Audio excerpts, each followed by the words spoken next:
Hey everybody, it's Mr. Mott. What I want to do is introduce you to a separation technique called chromatography.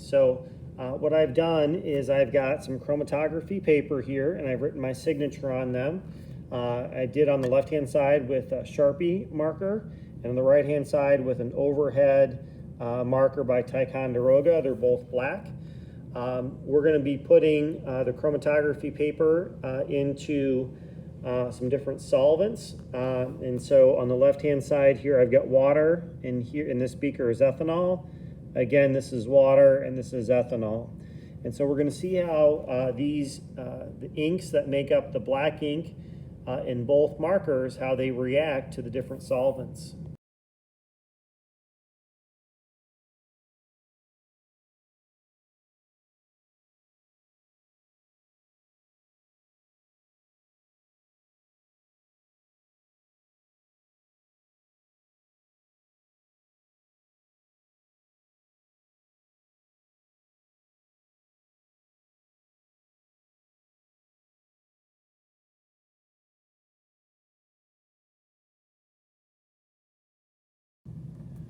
All right, after drying for a day, what we have are the results from our chromatography lab. And there's a number of different ways to kind of compare what we learned from this particular experiment. So first what we can do is we can compare the Sharpie in the two different solvents. And so what we can see for the Sharpie that was in the water is the water didn't do anything to separate these inks out. You might expect that, thinking about what you know about permanent marker, that water really doesn't do anything to it, which is sort of why it's permanent.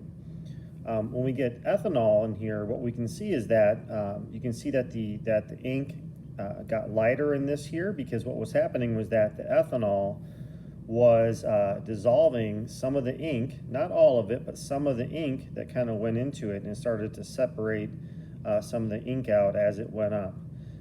We don't have as much of a separation of colors as we see in the Ticonderoga, but we definitely see that the ethanol was actually dissolving some of this ink, and it was traveling up the chromatography paper.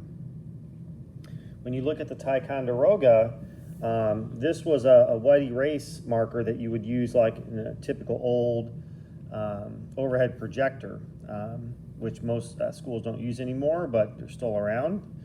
So what we have is that in the water, the Ticonderoga, the water really dissolved almost all of it.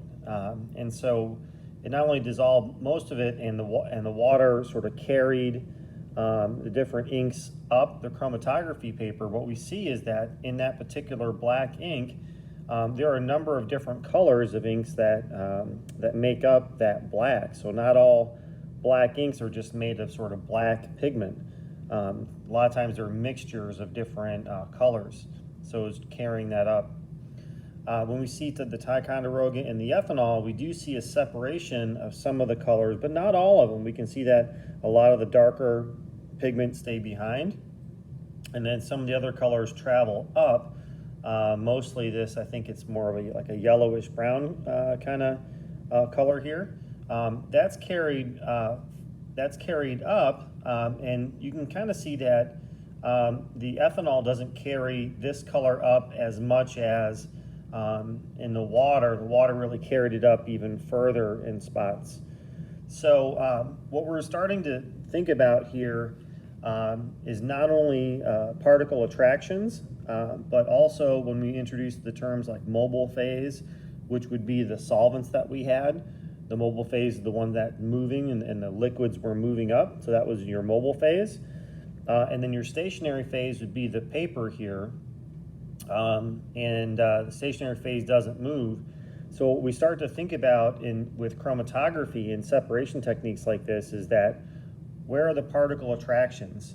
So are the particles in the ink, are they attracted to the mobile phase more, or are they attracted to the stationary phase more? And that's a discussion that we're going to start to have when we get further into chromatography and other parts of AP chemistry.